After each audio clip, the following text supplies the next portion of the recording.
Bienvenidos a la clase 24 de cálculo en varias variables. Hoy veremos superficies paramétricas y área de una superficie. Tanto la clase 24 como la clase 25 tienen mucho material. Bien, así como describimos una curva en el espacio por medio de una función vectorial que depende de un solo parámetro,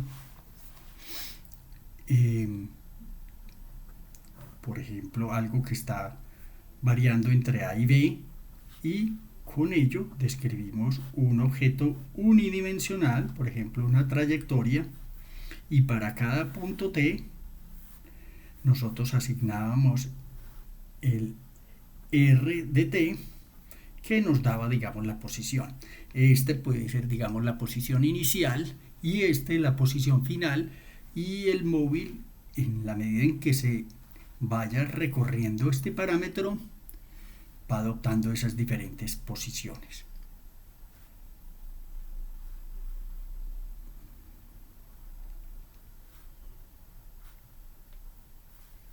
Ok, bien.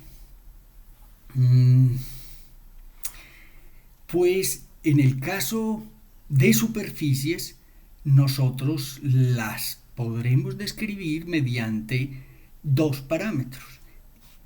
Entonces, una superficie, vamos a hacer una definición, superficie paramétrica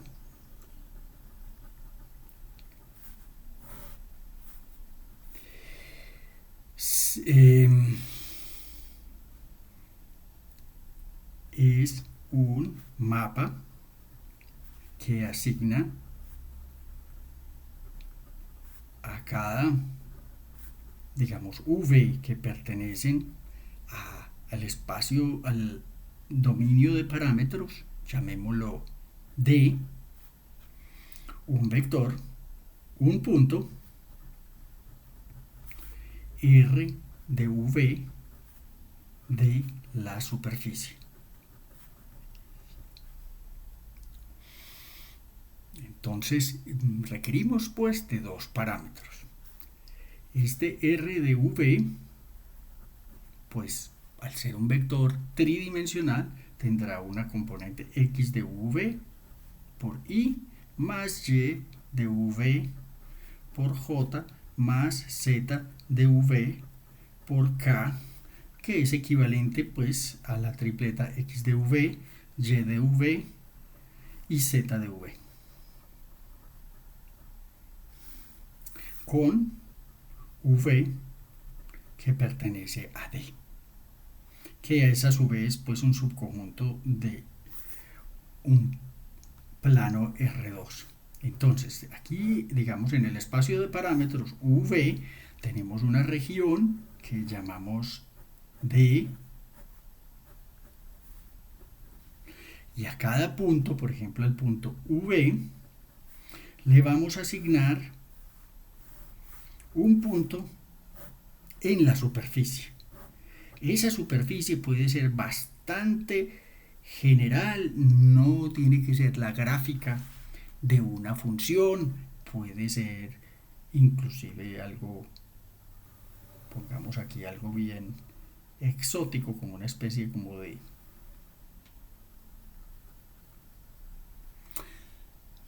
burbuja. Aquí tenemos el R de V. A cada V se mapea en un vector R de V, que es una tripleta en el espacio tridimensional. Esta superficie, ahí vemos, le damos como una especie de sombra artística, como tratando de, digamos, enfatizar su carácter, digamos, de una superficie en el espacio tridimensional. Entonces aquí tenemos a D, que es subconjunto de R2. Entonces, en general,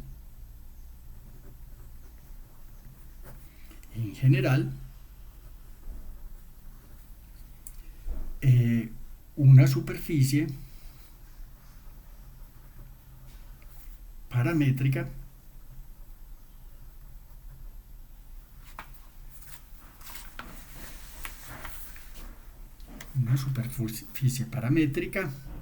no es la gráfica de una función,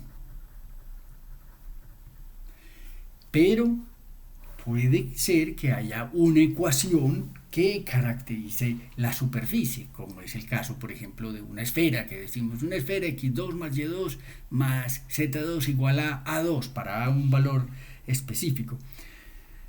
Bien, veamos unos ejemplos. Sea S el cilindro, esta es la superficie S, superficie paramétrica, el cilindro descrito por la ecuación x2 más y2 igual a 2. En R3, que puede parametrizarse por, digamos, x igual a coseno de u,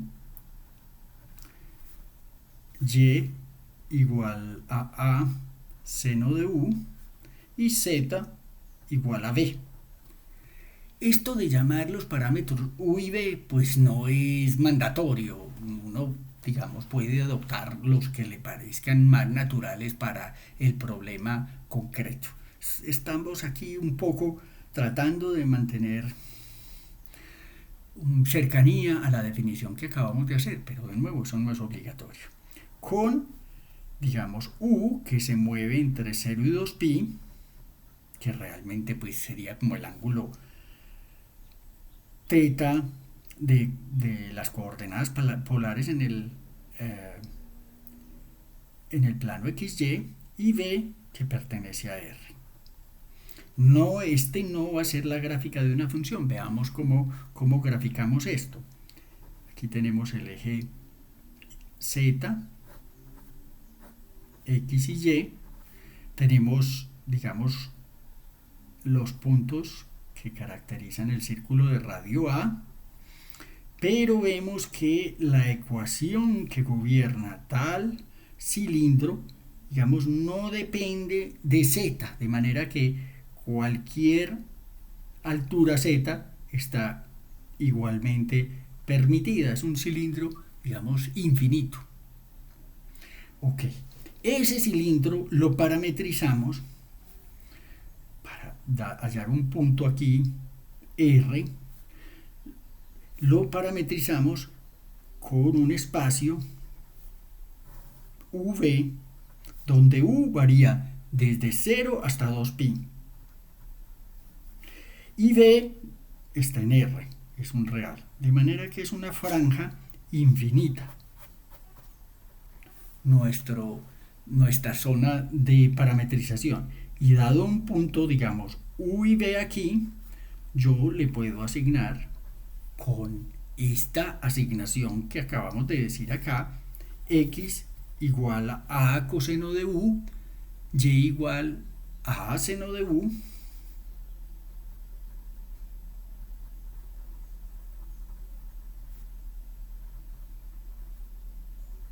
y b. Con esa parametrización hemos conseguido, obviamente que vemos que en este caso, digamos, el material de la parametrización puede ser inclusive el material mismo de construcción, en cierto sentido, pues porque usted puede como recortar esto y pegar este lado con este lado y hacer el tubito. Lo que pasa es que en ese caso, pues uno, digamos, necesitaría más bien, en vez de ponerlo de 0 a 2pi, ponerlo de 0 a 2pi a, como para que sea pues la construcción concreta, pues. Pero hay veces usamos otros parámetros, como es este el caso.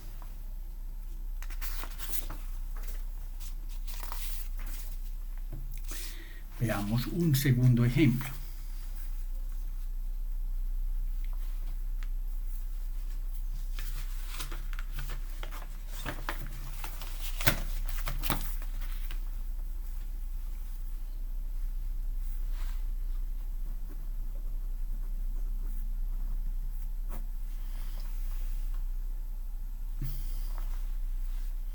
Bueno, consideremos entonces la esfera descrita por, digamos, x2 más y2 más z2 igual a 2, puede parametrizarse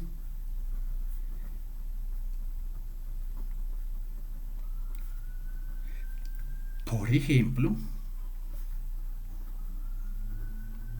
en coordenadas esféricas, donde simplemente dejamos fija, digamos, la distancia radial ρ al origen, con ρ igual a A. Entonces, fijamos pues la distancia al origen, el radio vector distancia al origen. Perdón, la norma de la distancia al origen. Bien. Tenemos unos problemas de foco.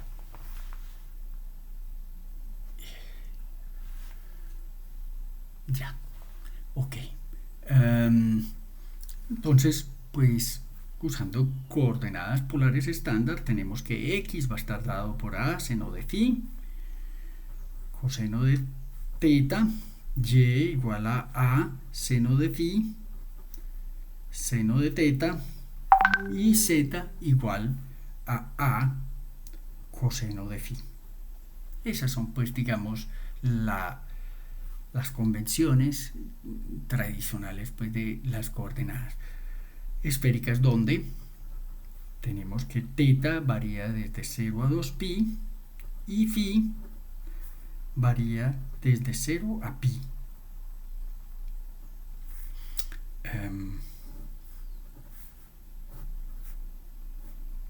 Digamos que aquí tenemos los ejes coordenados x, y, z, y aquí tenemos la esfera de radio A,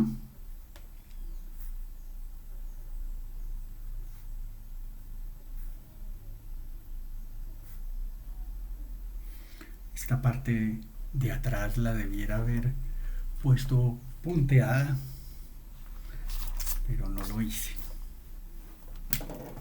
Lo voy a hacer.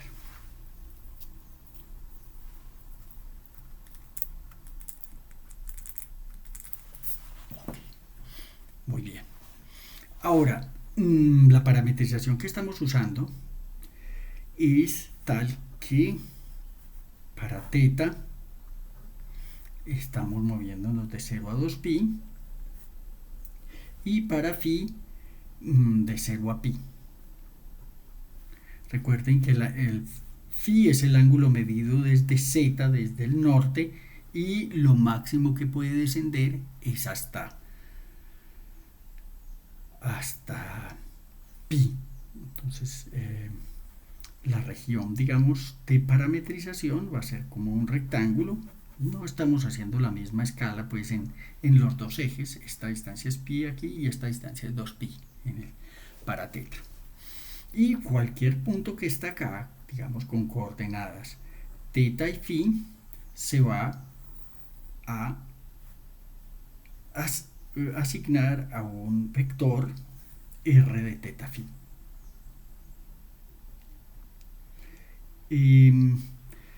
Inclusive, de una vez parece importante, y creo que lo voy a hacer así, mejor asignar phi teta, porque finalmente para la que va a ser la orientación positiva de las esferas, conviene poner primero el parámetro phi y después el parámetro teta. De manera que cambiémoslo de una vez. R de phi teta. Obviamente, pues que uno tiene libertad hasta cierto punto de usar diferentes conversiones y diferentes ordenamientos. Este es el que resulta consonante con la orientación positiva que se le da a la esfera, de manera que de una vez lo adoptamos. Esta superficie S no es la gráfica de una función. Es decir, no hay manera, digamos, de que sea algo así como que la z es una función de x, y para eso, porque obviamente usted lo podría hacer para arriba del ecuador, la z igual a raíz de a2 menos x2 menos y2, pero entonces necesitaría otra función para el hemisferio sur, z igual a menos raíz de a2 menos x2 menos y2. En cierto sentido, esta forma de expresar una superficie paramétrica es más eficiente y más condensada que simplemente la gráfica de una función. Veamos otro ejemplo. La parte superior del cono z igual a raíz de x2 más y2. Nosotros definimos, digamos, el cono, cuando definimos todas las cuadráticas, cónicas, como z2 igual a x2 más y2. Esta está haciendo o forzando que las z solo tomen valores positivos. Listo. Y se puede parametrizar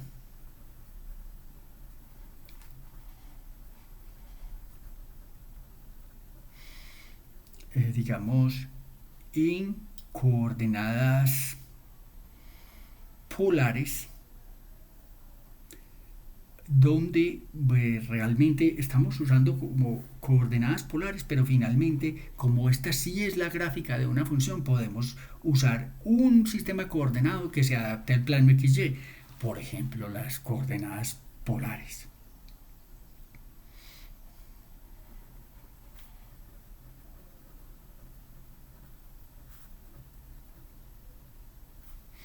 Entonces, x igual a r coseno de teta, y igual a r seno de teta, y la z, ven que raíz de x2 más y2 va a ser simplemente r. ¿Cómo va a ser, digamos, el espacio de parámetros aquí? Obsérvese que r pertenece a algo así que va desde 0 hasta infinito, mientras que teta sí puede variar entre 0 y pi y 2pi. De manera que hagamos primero teta y aquí r, aquí tenemos, digamos, 2pi, aquí tenemos 0, y los valores de r sí varían desde 0 hasta infinito.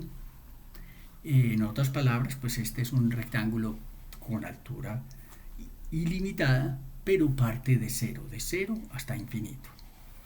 Ahora, y cualquier punto, por ejemplo, este punto que tiene coordenadas teta y r, se va a asignar a una tripleta en R3. Creo que me fue la mano con esa flecha. El cono, esto es un cono con ángulo pi cuartos, o sea, 45 grados, lo podemos pues como ilustrar, digamos, y así sucesivamente. Yo creo que vale la pena como poner esas flechas como para dar la sensación de que eso sube sin límite. Listo.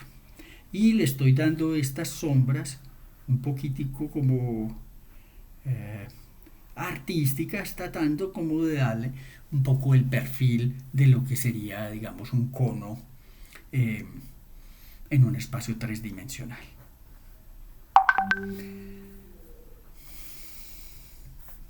S, en este caso, es la gráfica de una función. ¿Y de cuál función? Z igual a una f de xy, que en este caso es simplemente raíz de x2 más y2.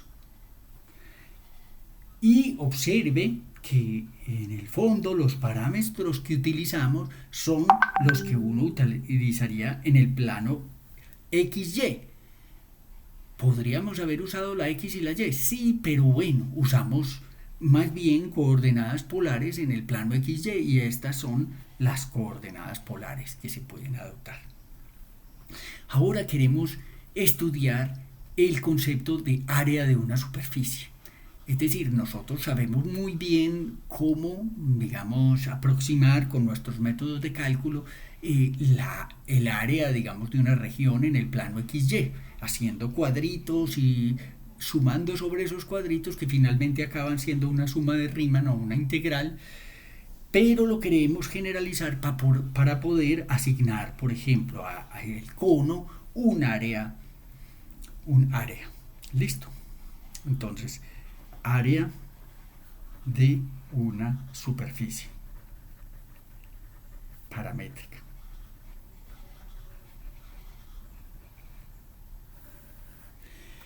Nuestra estrategia básicamente es, al igual que hicimos cuando integramos áreas en el plano XY, pues hacer unos rectangulitos, algo así como el equivalente a dx de y. Aquí van a ser unas tejitas para que corresponden al área, digamos, de una porción de esta superficie. Es decir, vamos a agregar, asignarle algo así como un delta de área y sumar sobre esas tejitas. Entonces, sea, digamos, R de V con X de V,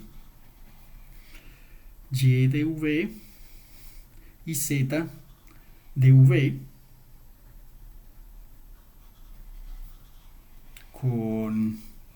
vamos a pedir que todas esas funciones X, Y y Z de V sean de clase C1. ¿Qué quiere decir de clase C1? Pues que tienen derivadas parciales continuas. Listo. La función vectorial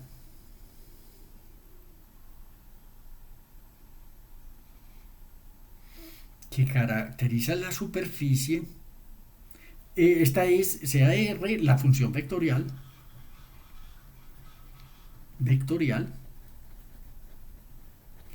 que caracteriza S, ¿listo? La superficie paramétrica S. Y sea, digamos, U0, D0, que pertenece a D. Bien. Ahora lo que queremos es estudiar lo siguiente.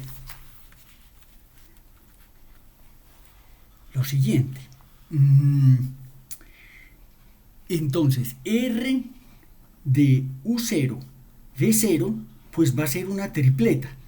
Vamos a llamarla X0, Y0, Z0. Pues ya sabemos que X0 no es otra cosa que X0, pues es el X de U0, B0 y así sucesivamente. No hay mucho más que decir. Bien. Y vamos a hacer la siguiente expedición. Estoy tratando como de enfocar. Bien.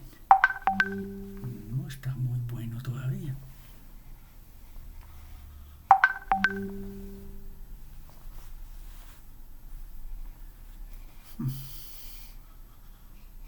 Ok.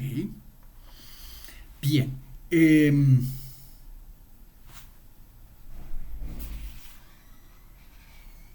Entonces, vamos a estudiar ¿Cuál es, digamos, los caminos que caracterizan movernos en el espacio de parámetros, moviéndonos en un solo parámetro? Supóngase que este es el punto U0, V0. Y pues aquí yo me puedo mover en la línea, si esto es U y si esto es V, y esta es pues la zona de parametrización que llamábamos D, pues le poníamos unas rayitas, no pongamos demasiadas cosas porque se vuelve confuso. Y esta línea que está acá, esta línea horizontal no es otra cosa que decir U igual a U0. Y esta línea vertical no es otra cosa que decir que la B tiene siempre, o estoy diciéndolo al contrario justamente, la línea vertical, la línea horizontal se caracteriza por D igual a B0 y la línea horizontal por U igual a U0. Pues esto tiene el valor aquí, U0. Y esta tiene el valor V0, fijo.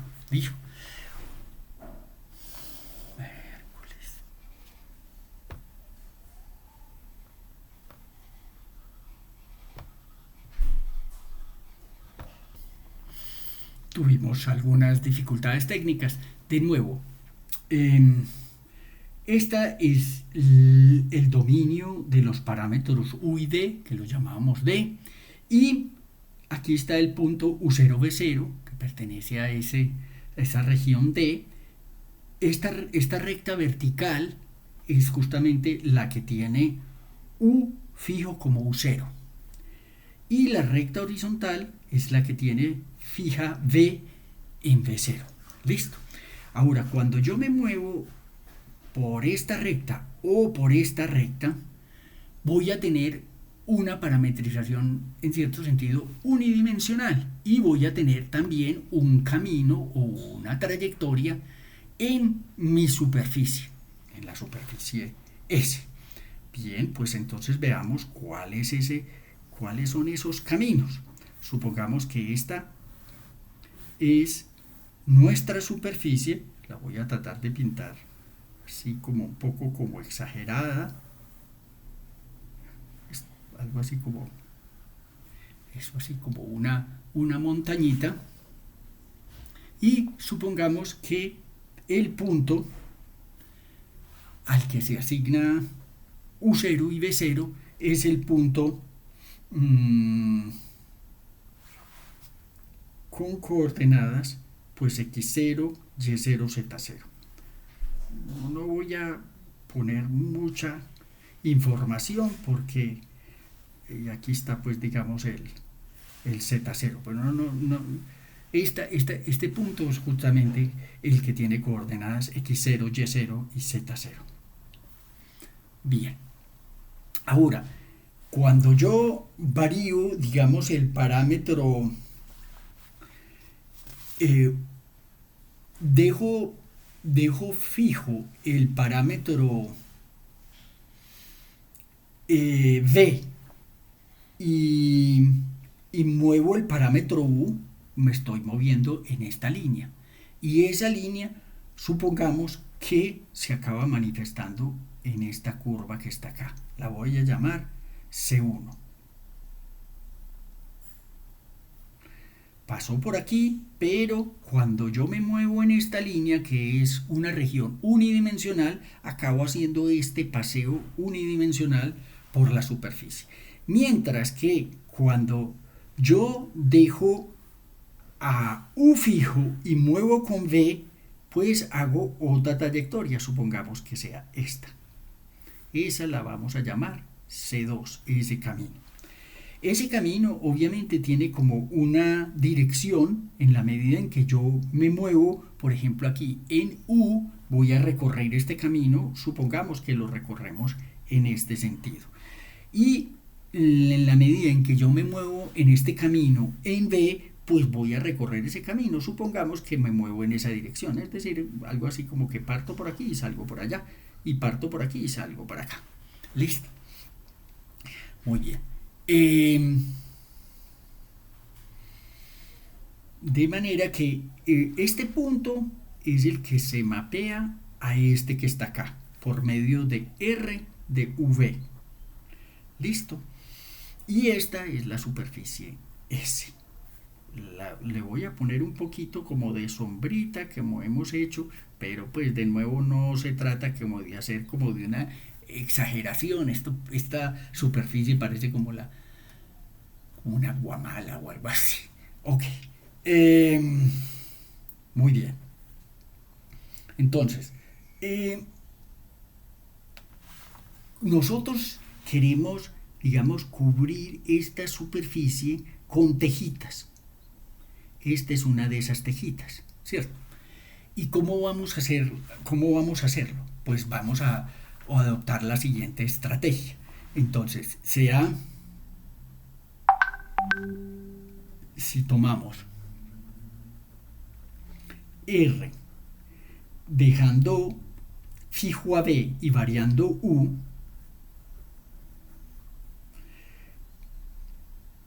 tenemos que RU en el punto U0, V0, pues no es otra cosa que derivar con respecto a U, perdón, variar U, coordenada, y, evaluarla en el punto U0, V0. Yo creo que haría bien en expresar, digamos, cómo se ve la función que vamos a derivar, que depende de un solo parámetro. Entonces voy a escribir esto. Esto es simplemente x de u v0,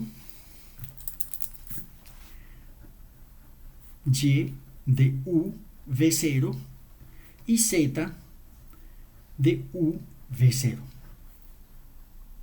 Y esto obviamente es un camino o una curva C1, o parametriza una curva que ya vamos a llamar C1. Este vector que está acá es como quien dice el vector tangente no normalizado.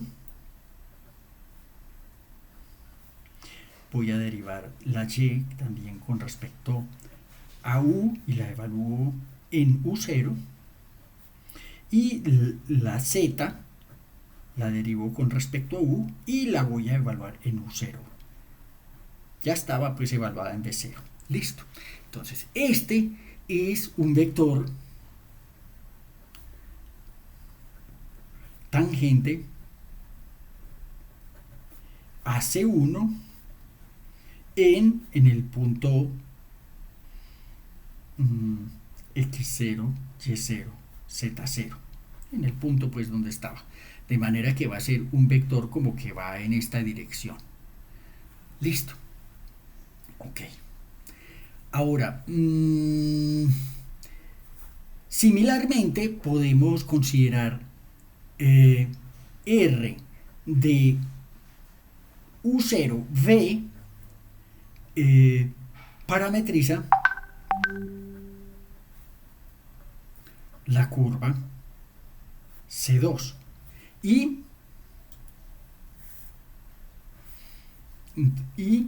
esto es RB en U0 V0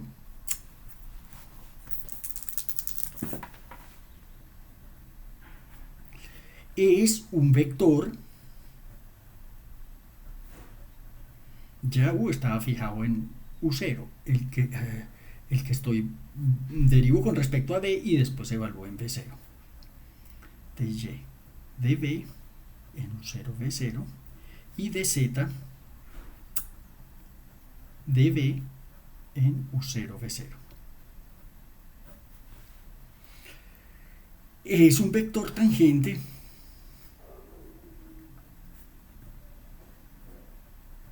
a C2 en el punto X0, Y0, Z0.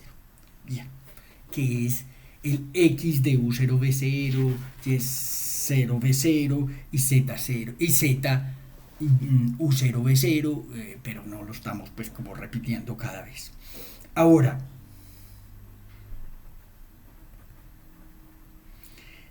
el desplazamiento en el radio, digamos, desde este punto hasta este punto, estará dado por R, digamos, R de U delta U. Es cuánto yo me desplacé en el espacio tridimensional. Entonces, vamos a decir, un diferencial de arco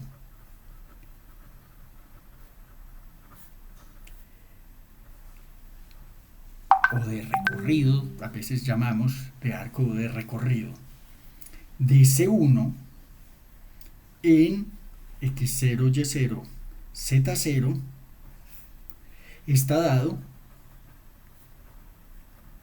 por diferencial de recorrido, llamémoslo 1, está dado por RU en U0, V0 por diferencial de U.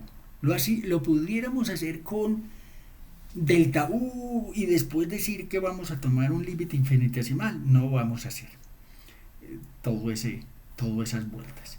Y un diferencial,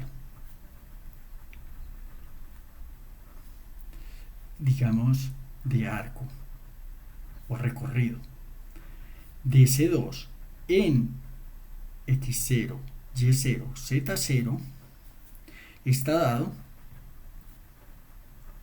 por RB U0 V0 dB. Es decir, en la medida en que yo aumente o disminuya el dU o el dB, pues voy a tener mayor o menor desplazamiento en una dirección tangente a la figura. Muy bien. Entonces, yo lo que quiero es, ya tengo algo así como un diferencial de recorrido 1 y un diferencial de recorrido 2.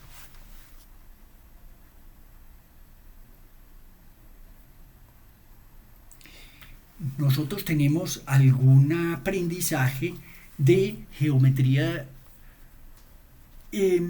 vectorial que nos decía que el área de dos vectores, entonces recordemos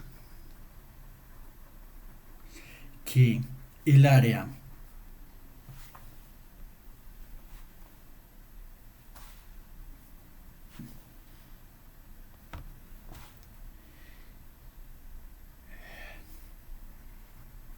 del paralelogramo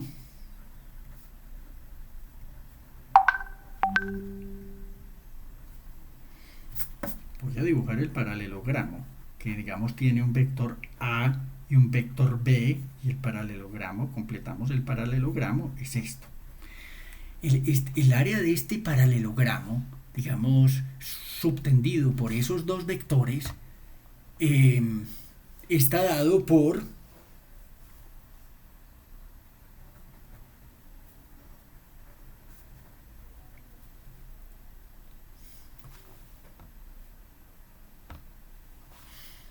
está dada por la norma del producto cruz y que acababa siendo la norma de A por la norma de B por el seno del ángulo comprendido. Si este es el ángulo alfa, es el seno de alfa. Ese era, digamos, lo que nosotros sabíamos de geometría elemental. Y entonces, pues vamos a usar el mismo concepto. Acá tenemos, pero digamos de forma diferencial, tenemos un diferencial que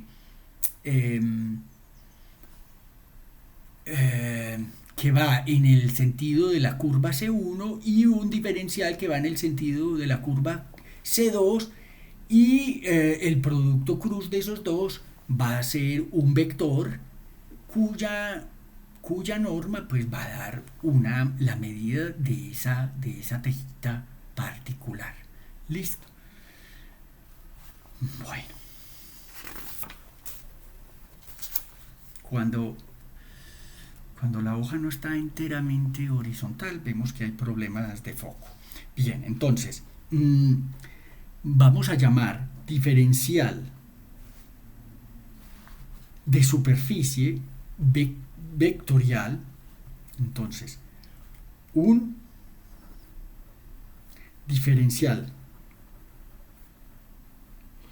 vectorial de superficie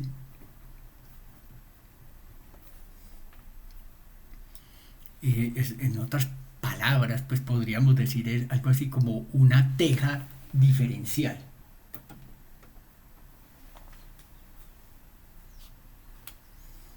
Ok.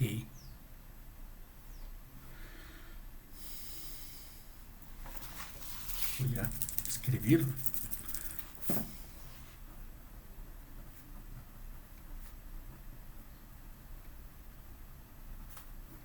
Una teja diferencial, un diferencial vectorial de superficie,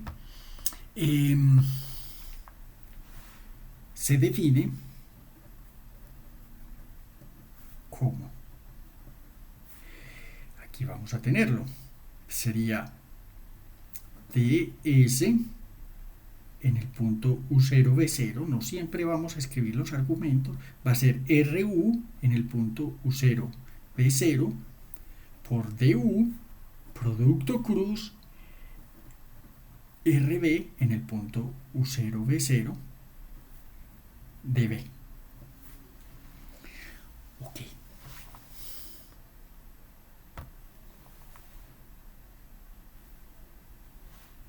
Muy bien.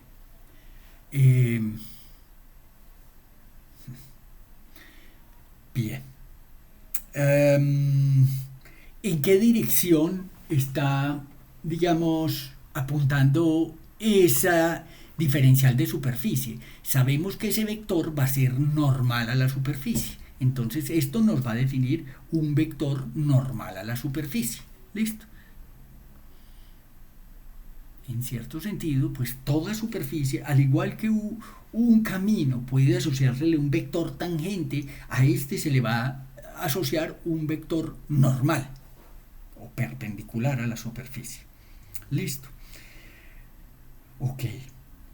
De manera que luego el diferencial de superficie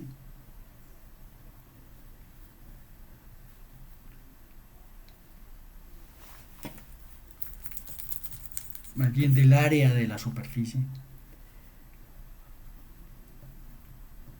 Hay veces simplemente decimos diferencial de superficie, pero realmente es diferencial del área de superficie.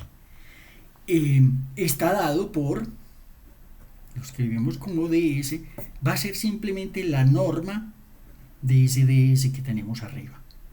¿Y cuál es esta norma? Pues va a ser la norma de du, U0, B0, cruz, R, D en U0, B0, pues en el punto que queramos, por du de B o de B de U. Lo voy a anotar como diferencial de área en el espacio V, donde este de AV es o bien de U de B o de B de U. De acuerdo, como usted vaya a hacer la integración, el orden de integración. Usted es el que decide, mejor dicho, usted es el que decide. Bien. Esto es, digamos, un diferencial, es la teja diferencial de área, como quien dice. Y obviamente lo que queremos hacer es, para definir el área de una superficie, es asignar a los distintos puntos distintas tejitas y sumar sobre esas tejitas para inicialmente estimar, pero cuando se toma el límite y que se vuelve una integral, es calcular efectivamente cuál es el área de esa superficie. Es decir, sumando sobre todas esas tejitas, la estrategia puede ser como el que coge y quiere medir la superficie de una esfera y coge curitas donde sabe que son cuadritos de 1 centímetro por 1 centímetro y empieza a ponérselos a una esfera y mira a ver cuánto se gastan. Trata pues de que no se traslapen mucho, pues eso es exactamente lo que nosotros hacemos con el cálculo en este momento. ¿Listo? Bien, entonces vamos a definir eh, el área superficial. Entonces voy a definir un poco otra cosa adicionalmente. Al igual que cuando teníamos una curva suave que tenía la característica que R' no se hacía cero en ninguno de los puntos, digamos, de el intervalo de valores entre A y B, salvo quizá en A y en B, pues también vamos a querer una superficie suave. ¿Y qué es lo que queremos? Que el vector RU cruz RB no se anule. Es decir, que podamos siempre definir una normal. Entonces, si el vector normal RU por RB es diferente de 0 para todo punto de S, salvo en un conjunto, digamos, de área cero, eso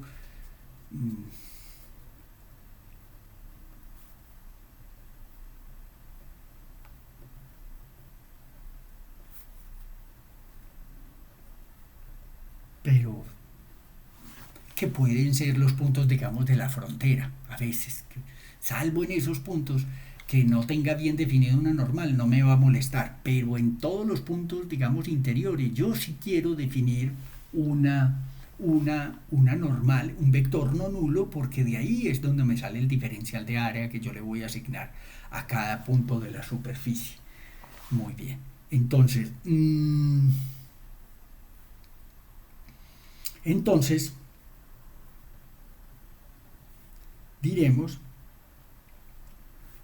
que S es una superficie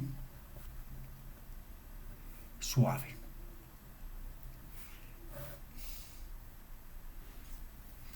O decimos que en casi todo punto es suave. Donde la excepción es solamente en un conjunto de puntos que tienen área cero, donde realmente pues no van a contribuir con nada. Por ejemplo, si los puntos donde hay dificultad en la frontera que tiene solamente una dimensión y un ancho cero, pues obviamente eso va a ser una región de área cero. Y en el sentido dos dimensional, y entonces, digamos, eso lo toleramos. Hay veces pasa que el problema surge solamente en el polo norte, que es un solo punto, y ese solo punto obviamente cero dimensional, no tiene área o tiene área cero, y entonces ese tipo de problemas los podemos tolerar. Entonces ya sabemos que es una superficie suave, entonces definamos ahora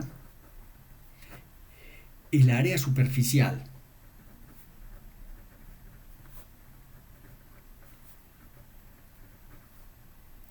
de una superficie paramétrica suave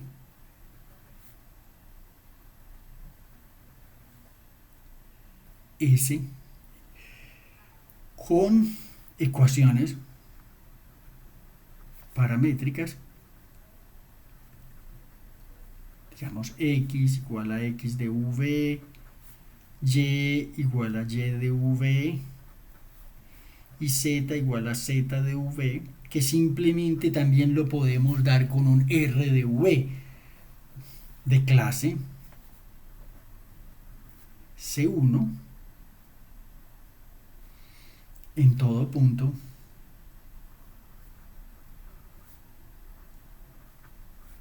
de de U por B. En realidad no es en todo punto, sino en casi todo punto. En fin, ahí está pues como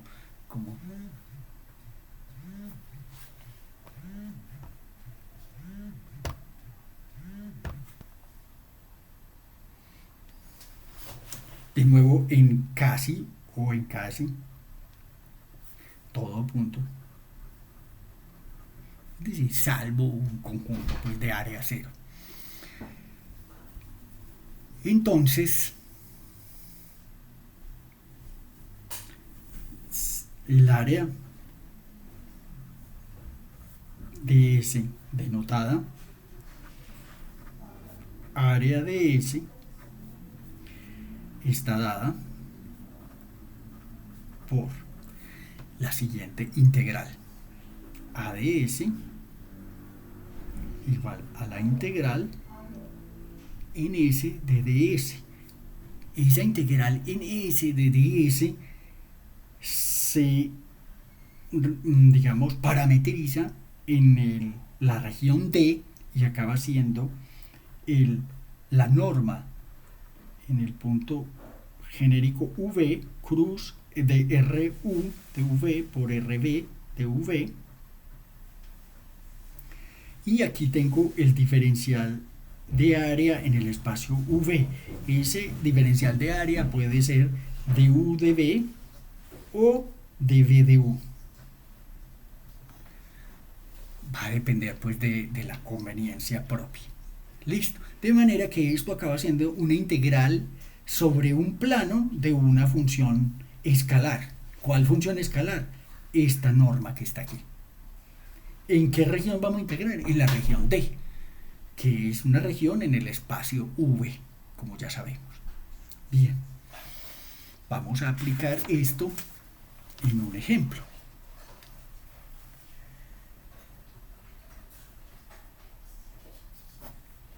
Calcular el área de la esfera. Calcular el área de la esfera S de radio A.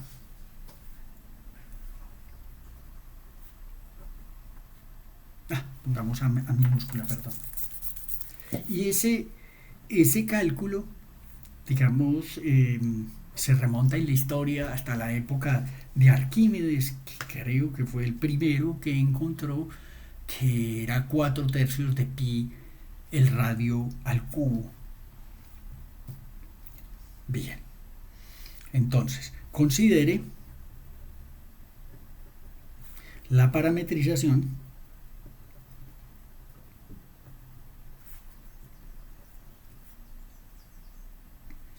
de coordenadas esféricas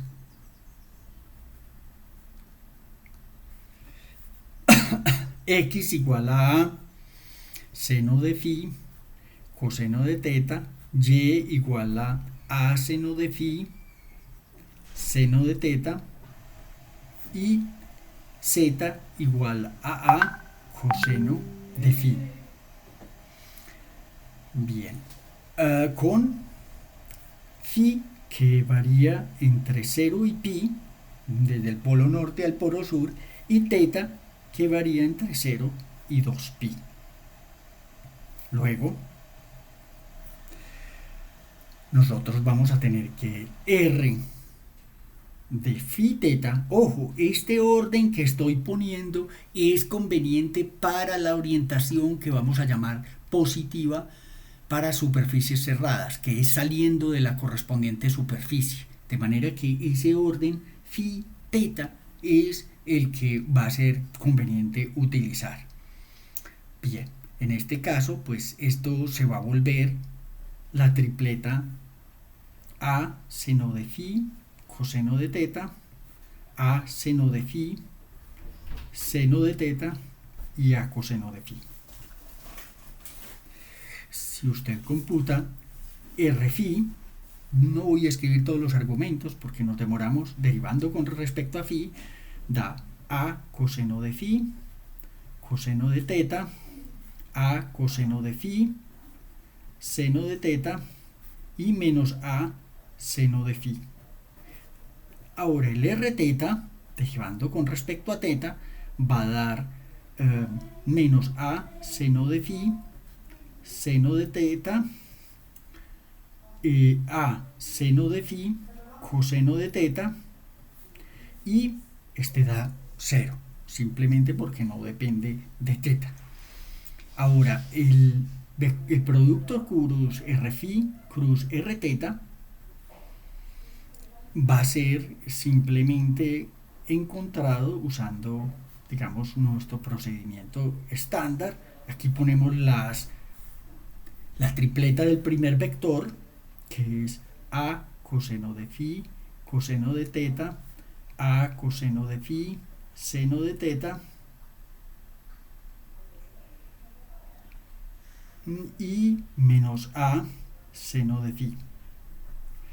Esto no tenía esa coma, no la necesito realmente. A seno de phi. Bien. Y ahora el otro va a ser menos a seno de phi, seno de teta, a seno de phi, coseno de teta y 0. Obviamente que ustedes saben el procedimiento para calcular este determinante, va a ser simplemente esta componente por este, menos este por este, después menos esta componente, este por este, menos este por este, etc. Cuando hacemos ese cómputo, lo que nos queda es que esto es igual a A2 seno cuadrado de phi coseno de teta, A2 seno cuadrado de phi seno de teta, y A2 seno cuadrado de phi, seno de phi, perdón, este es seno de phi simplemente, seno de phi coseno de phi. Entonces, una observación inmediata es que hay una 2 que podemos sacar de toda la tripleta. Listo, hay una 2 que podemos sacar de toda la tripleta. Pero también si sacamos simplemente el a seno de phi, lo que queda es a seno de phi coseno de teta, a seno de phi seno de teta y a coseno de phi. Pues esto que queda es justamente el vector r de phi teta. O sea, es un vector apuntando en la misma dirección que el vector que va desde el origen hasta el punto. O sea, es saliendo del origen. Y por eso va a estar saliendo de la esfera. Listo. Entonces, en otras palabras, si yo pinto aquí mi esfera,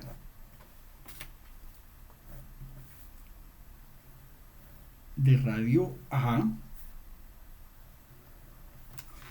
si pintamos la esfera de radio A,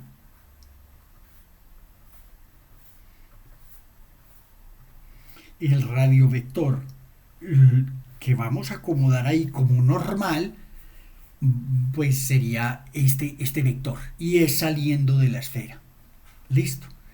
Este vector es normal tanto al que se recorre en el sentido teta igual constante, como el que se recorre en el sentido phi igual constante. Phi igual constante son lo que serían como meridianos, y teta igual constante serían lo que serían meridianos, y phi igual constante serían lo que se llaman paralelos. Listo. Bien. Ahora, lo que se usa normalmente en geografía, lamentablemente, no es lo que usan los matemáticos. En algún momento, a pesar que las contribuciones fueron grandemente hechas por Euler y Gauss, que fueron como los que cimentaron este sistema de coordenadas, de un punto en adelante se empezó a usar de otra manera. Pero bien, eso hay que tener flexibilidad, digamos, para todo ello. Entonces, ¿cuál será la norma del vector r phi cruz r teta? Pues es la norma de este vector que está aquí. Nosotros sabemos cuál es la norma de r, Pues es un vector de longitud A. ¿Cuál es la norma? Pues A. Y esta parte es simplemente escalar, va a quedar A seno